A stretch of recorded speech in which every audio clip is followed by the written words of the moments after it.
I grew up with a lot of art and music in the house, and my dad frequently spoke about architecture as a profession. And so that intrigued me because there was no architects in the family. And so as a high school student, I started, reading up on as much architecture as I could find, my hands on magazines. Hey everyone, thanks for listening to another episode of Buildings 2.0. Today, I'm speaking with Harshad Pillai, director of Fogarty Finger, a leading architecture firm redefining the urban built environment. Harshad, thanks for chatting with me today.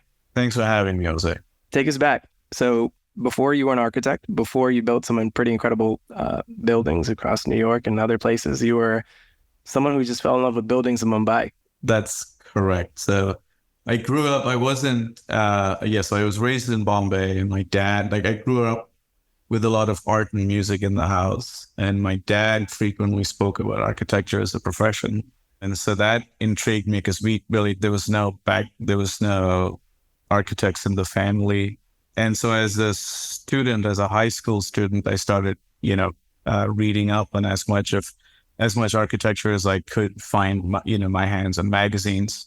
Back in the day, we would get these like decades old architectural record magazines in India that I would kind of get my hands on and leaf through them. And then as I went through architecture school, I would just collect those. Those are what we could afford, So yeah, that was kind of the background. Like I wasn't an exceptional student by any chance academically, but I kind of kept the architecture program in my life alive, just pushed through it.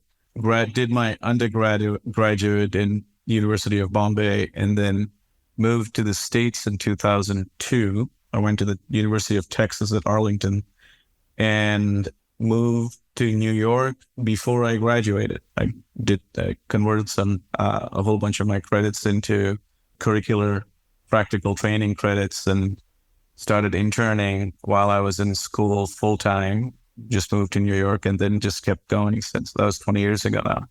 In those days, is there a professor or perhaps something that, fast forward to today, you still grasp onto, something either you heard in school, you went through, something a professor said? Is there something that still to this day is true? Through my life, I've been lucky to just have teachers and bosses who've kind of taken me under their wing. And I don't think in my career I've not had sort of like a mentor, which has been fantastic. And I try to do that with as many people as possible today. In fact, I run a mentorship program with the Architecture League at Fogarty Finger. And we have 9 mentees who are part of my team, and some other teams who are part of that program. And we mentor 9 other kids, and we take them for tours and whatnot. So in my teachers, especially my third year architectural design studio professor, whom I then went on to work with even before I graduated in my third year undergrad, like he had a tremendous influence on just the way I thought and designed. And then, then moving forward, I had professors at Texas, Arlington, who were like fantastic guides to me. And then when I started working at my first job in New York City I worked with the interior designer, now he's a professor in a college, I think it's SciArc, I forget. And Nick Dine, and he took me under his wing and mentored me and taught me the ways of New York. Really, that was a big part of being able to work as an architect in New York, is understanding how New York functions on a very granular level, just how to navigate the energy. And so that was very interesting working with Gary Handel. I was fortunate enough to have sort of very close experiences with him. And now with Chris Fogarty at Fogarty Finger, he's been a very supportive boss. So yeah, I've been very lucky. I consider through for the last, more than 20 years, 25, 30 years to always have people who have supported me. Considering your background, your professional achievements, your mentors, your academic experiences, you growing up, combined with, some of the chapters in architecture, from the classicism to the modernism to formalism to focus in performance and sustainability. When you combine all of this, How would you define your lens of what makes architecture? I know I'm going to open up a can of worms here, but how do you even begin to define what's success in a building today? I guess it depends on the project, right? I guess it depends on like you would have a different definition if it were a single family home versus an institutional project versus an office building. So, and the thing is that my portfolio is so diverse that it's hard to have one set of, I guess you could talk about like various metrics that we have, right? Like, so a happy client. I value relationships with clients, the respectful relationships with clients a lot. And, I've been lucky enough to have a good book of clients who keep coming back to us and respect what we produce in a thoughtful way. So I think that is one metric in mind. Designing a project in a way that gets built as close to designed intent, I think is a solid metric. And that's something at Fogarty Finger that we really pride ourselves on. Mm-hmm. And that's something that I learned a lot over the last 10 years working for Fogarty, is that we design and render projects inside and outside in a way that we know will get built like that. So none of our projects ever get executed without being visualized very thoroughly as the final design. So like no decisions get made along the way that kind of peel off the design that is not visualized. So that the process is extremely rigorous and the process is always three-dimensional. So, being able to achieve a building that looks the way we designed, especially like, I rendered it, here's a rendering and here's the image, and it's almost like an 80% like renderings obviously read differently, look different than reality, but to get that close is just a phenomenal sense of satisfaction. We were just written up one of our projects in downtown Brooklyn, an office building, 141 Willoughby, for Savannah Partners. We designed that extremely rigorously. It got built and it looks almost practically just like the renderings. And they just got published in the architectural record in the online version, which is fantastic. Awesome. Like when I saw myself quoted in the magazine, I took me back to when I used to read the architectural record magazines when I was a student, those were like 20, 30-year-old issues. And I told my wife, like, if someone would have told me as a second year student that, oh, one day you're going to be quoted for one of your projects in the architectural record, I would have been like, oh, that's pretty sweet, So, I guess that's another recognition is a good metric. User satisfaction is fantastic. Being able to go back into offices that we have designed, because we do a lot of commercial. I do less, but my practice does a lot of commercial interior design, getting feedback from people, not just clients, but people who use it, who understand or recognize what we do. That's pretty sweet. Well, to take all of these, lenses and maybe to zoom in or fast forward to today's market, commercial real estate is facing a perfect storm. There's high interest rates and borrowing costs. Construction costs seem to be at all-time high. There's a changing paradigm in the way people work, which is impacting leasing activities in offices. And all the while, it seems like housing is just getting more expensive. You and I are here in New York. If you were a commercial landlord today, owning a 20-story office building, what am I thinking? What's going through my head? Paying, it depends on how deep your pockets are and where the product is. But I'm assuming you're talking about a vacant office building, right? And that's really hard because there are projects like One Vanderbilt that has 90-something% occupancy and just went online. So that's successful. The truth of the matter is that there is an extremely low or reduced demand for office spaces right now. And if you own one of those buildings, you're trying to turn what ideally you get to turn that building into an asset. And one of the places that we have an extreme shortage of is housing, right? New York City, since we've been keeping records, is at its lowest lowest vacancy rate at 1.4%. So we have, and the rent burdens in New York City is that it's probably at its highest ever, which is a bizarre situation to be in because as an economy, the city is doing really well, but we cannot build. And while this is happening concurrently, our new buildings filings are plummeting precipitously. So we have this insatiable demand and a drop in production that we cannot reconcile with. And if I owned an office building and if the building afforded itself in terms of depth and the location of the core and everything else to be converted into housing, I would explore that very rigorously. So that would be the way to do it. If I had to be, depending on where the building is, if I had to be creative, I would try to do, and if I had the pockets for it, I would subsidize rents for the creative arts and like try to create, an amenity that is intangible, that doesn't necessarily mean lounges, etc., but maybe an energy, like, get in a bunch of artist studios or create value that is cultural and not necessarily capital. We're very familiar in the because as a practice, we straddle both the housing and the commercial markets, and we design for both, and we cross-pollinate our staffs and our leadership.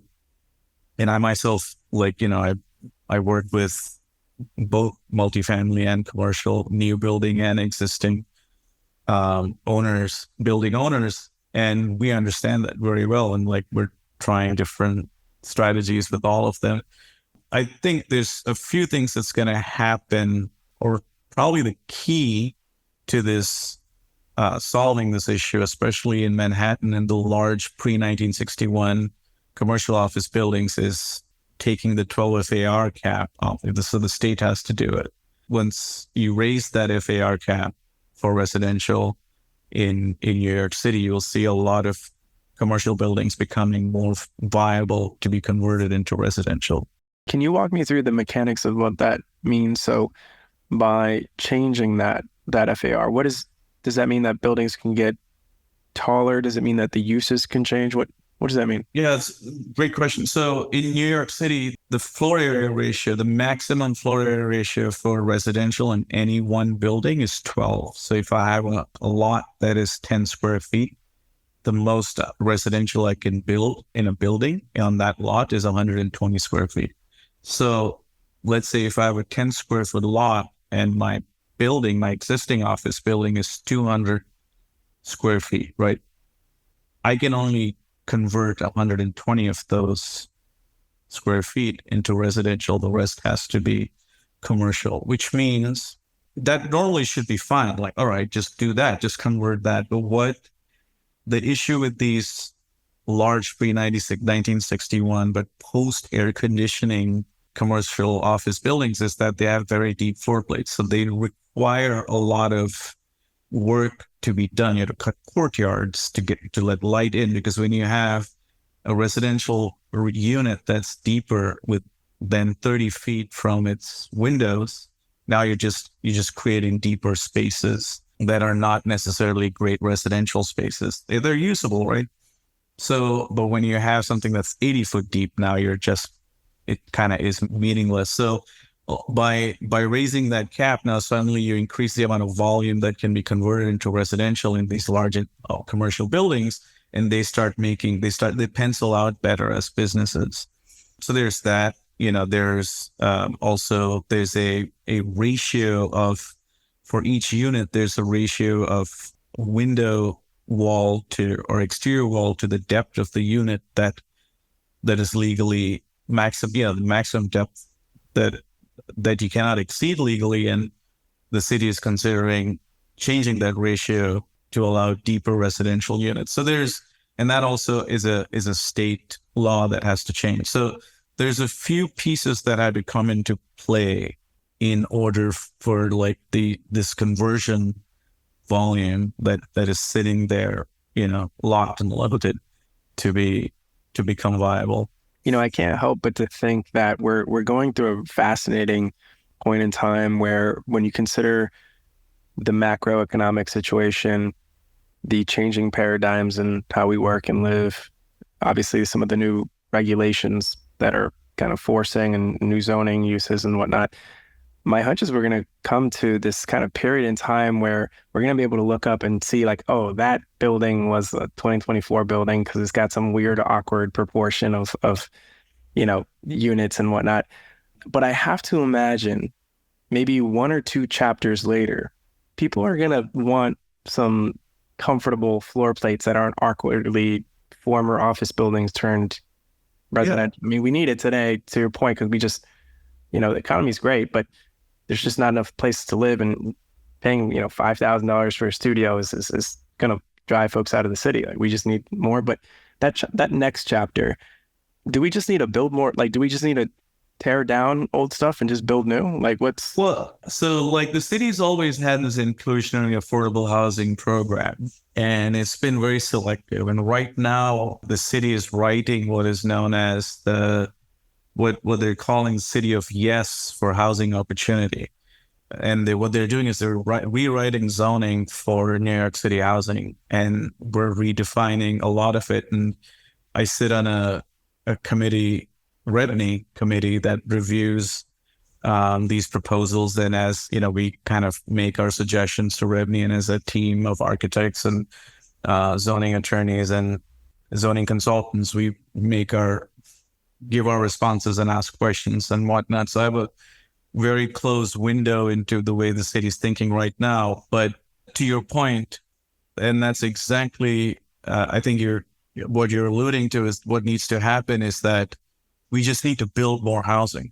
Like housing is expensive. It's not affordable.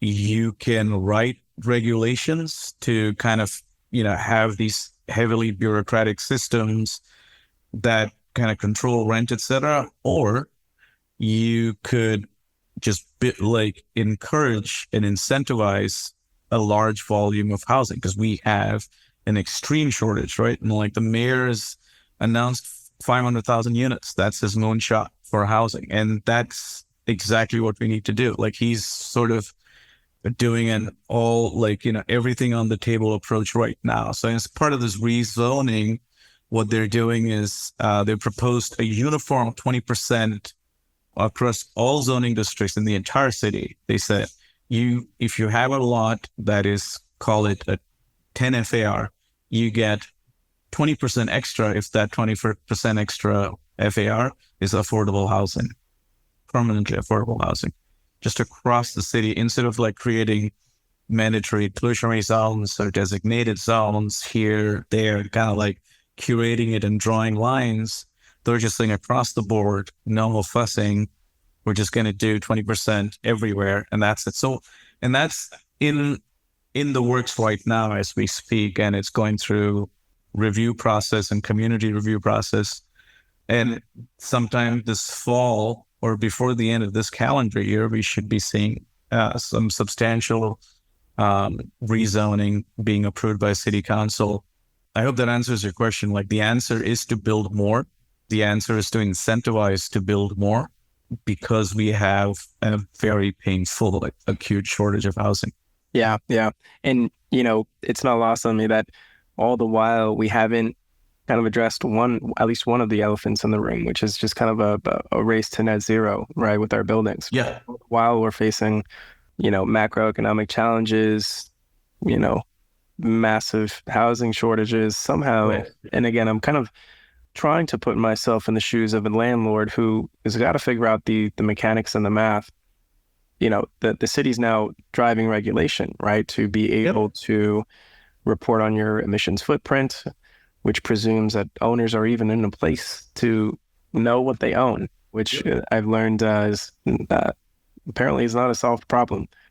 What's the role of sustainability as to how you think about your current projects? It's become a buzzword, but how does this translate into very practical solutions? Well, I mean, I think it has to move past being a buzzword into just like a daily reality. Like, I mean, the good thing about New York City is that, like, so we're not leading the way in terms of sustainability. We aren't. What's happening right now is that we are recognizing that, and we're playing catch up aggressively. And I believe that. I believe that the city, or the mayor today, and just the city council as a whole, they want to do it very aggressively. And they just last year in December, city council passed a carbon neutrality deduction for new projects, which is, back in the day, if I produced an envelope for a building that performed 10% better than energy code, like prescribed energy code, you would get about like your floor area deducted by about 1.5%. And they took that off and they said you get a 5% deduction if your building as a whole performs 15% better than energy code. And period, right? Like, so they're moving incrementally. I don't think that is what that proposal goes far enough, but it's an incremental step. And the earlier proposals that we saw, is like summer of 2023, were far more aggressive, and that kind of got scaled back. But regardless, we're moving in that direction. That's gas through incentives, like fossil fuels for heating is being disincentivized, whereas electrification is being incentivized. Heat pumps for heating are, as opposed to boilers, we're seeing a lot of those. I mean, I think almost all of my new projects that right now that we're designing are all electrified and, using heat pumps for heating. So there's the systems that we can kind of develop and start refining. Then there's the envelope bit. And then the last and probably the most impactful, or maybe as impactful as everything else, is just the embodied carbon in concrete. And that can be offset by using sustainable construction materials like timber.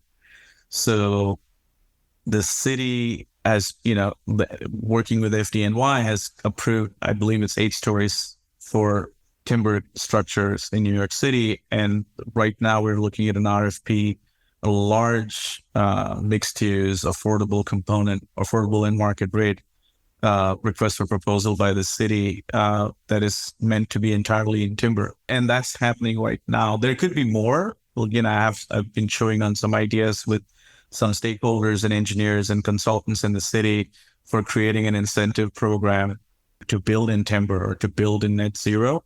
And that's kind of getting a little bit of traction, but the city on its own they're making these moves, creating incentives and writing in requirements for very high sustainability standards in their own projects. And that's pretty encouraging.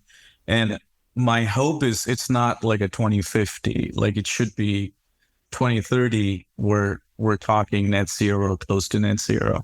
To shift to the business of architecture itself, with the AI has, I know, been on the front page, and I'm sure you've been asked about it once or twice, suggesting, what's this mean for my job kind of thing. But what's your take on how the profession as I guess what we consider to be architects today has to evolve to be in a place to proactively help solve a lot of what you've outlined, right? From the net zero race to the macroeconomic challenges to the way we think about office to commercial.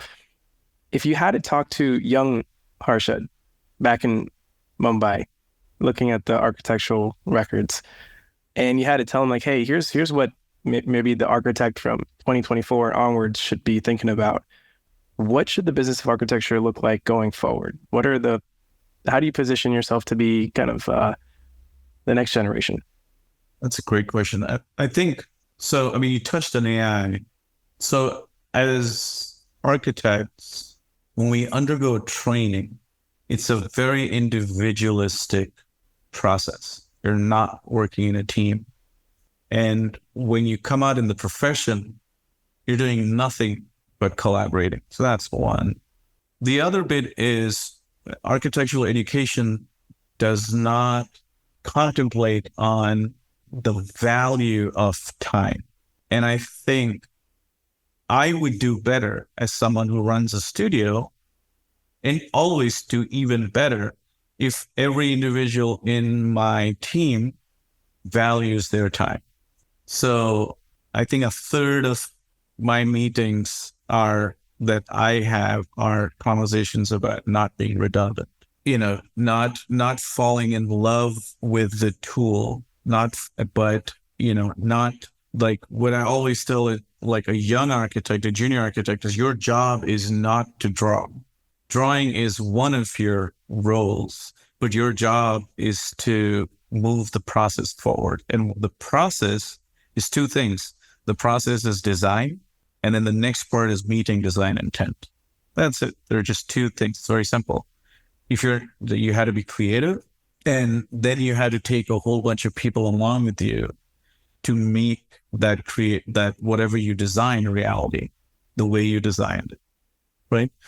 And once you start thinking in that sense, where you're not, you don't have blinders on, you don't have blinkers on, or whatever those things are called, horses have. But once you're focused on not just your task, but the project as a whole, and you kind of come up and look above your computer monitor and see what's going on and where the project is, what are you doing today?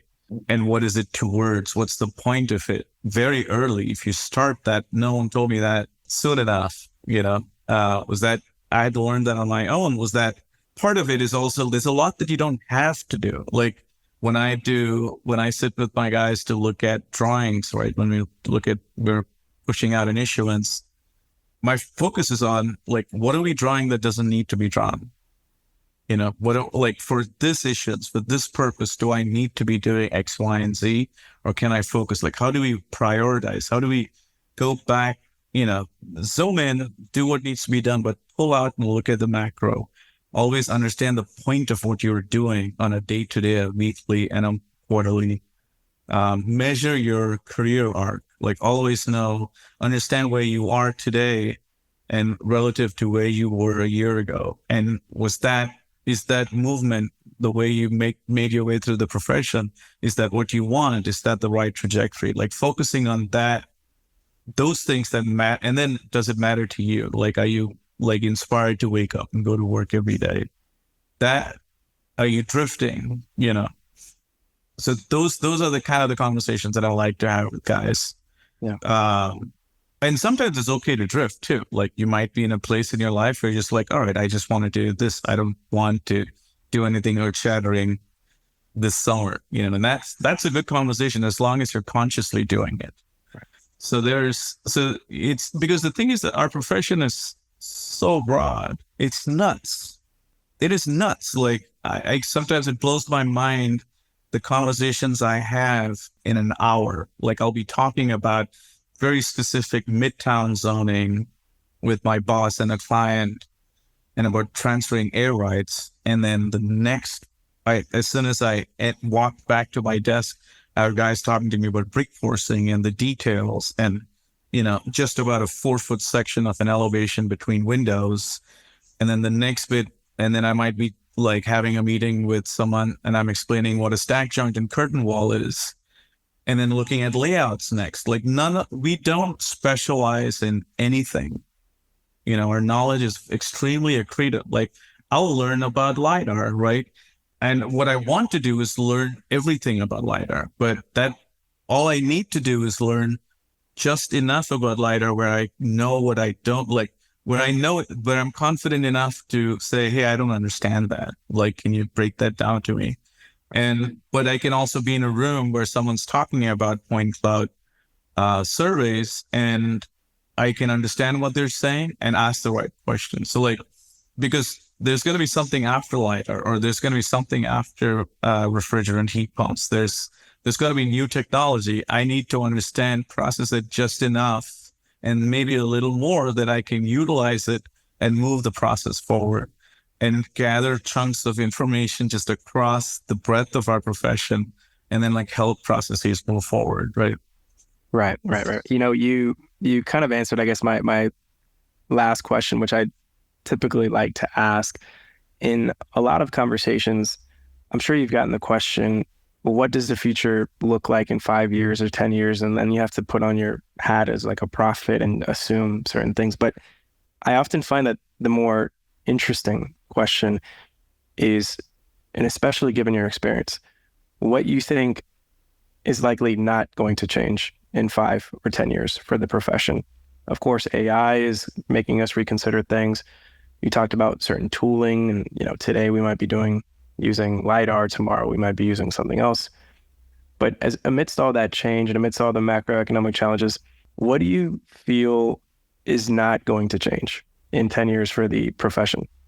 Well, I mean, this is gonna sound really trite, but like human relationships, like we're still gonna have clients and still gonna meet people. They're still gonna have their anxieties about their performance. They might have better tools to process their math and their feasibilities, and will have better tools to process and analyze, and then design better buildings. But we're always going to be interacting with each other, and all of these products, like whether we design buildings or parks, they're all going to come out of conversations and vision that is generated out of human interaction. Like I kind of feel like that is not irreplaceable.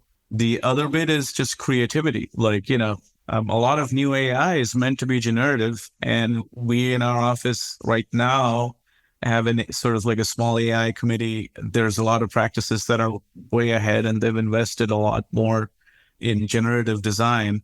But I think like there's always going to be that human editorial component that's going to play a huge hand in designs and in the creative field moving down. And, like I think, we all know how AI is progressing right now, like on a like a quarterly basis, right? Like it's evolving. And if it continues to evolve at the rate at which it is, 5 years, our world is going to be very different. But I do think if we exist in the world, there's going to be the human interaction, that aspect that's going to keep us together. And that hopefully, it's going to stay unchanged. Harshad, you're leaving me with a few points that I'm going to continue to reflect on. You mentioned something earlier about how effective your firm is in not just designing, but seeing that design intent through, right, to its realization.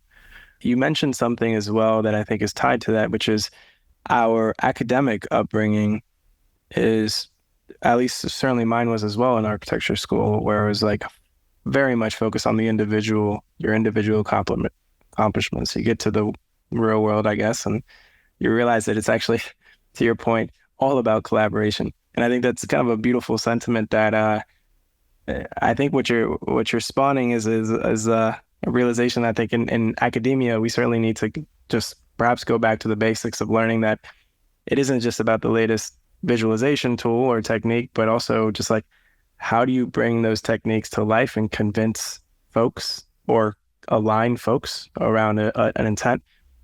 And I'm sure that's what you're finding is that's the hard part. Yeah. And, I guess it's easy to find fault with academia too. Like, it's not, I do think that there's definitely an element of individuation. Like when, like a 17-year-old or an 18-year-old in architecture school is finding himself or herself, right? Just trying to understand what her voice is or his voice is. And so I think there's got to be room for that. And that's the age where, you're probably your most idealistic and extremely ambitious for yourself. And I think there you have to make room for that. I feel there is perhaps I'll just out of real life experience, some of our best hires are guys who intern with us as part of from schools, especially I think it's University of Cincinnati, that they have an internship program and they just send us their guys, and the school helps them find a place to stay in the city, and they work with us for a semester, and then they go back to school. That for me is a fantastic model in terms of because it doesn't happen in chunks. It kind of happens, in slices where you you do studio for a couple of years and then you go out in the trenches, Right. in an office, and you take it all in, like all that knowledge and like all that the new intuitions that you build, and then you take it back into studio and like go back to that world. Like that, I think is a great model, and that I that would be fantastic. Like if it was just a standard in the architectural education. I love it. Harshad, before we wrap up, where can folks find you? LinkedIn or something? Yeah, I'm on LinkedIn.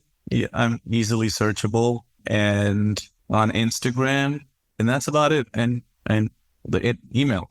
I think you've left us here with a bunch of points here to reflect on. I think how the profession is changing.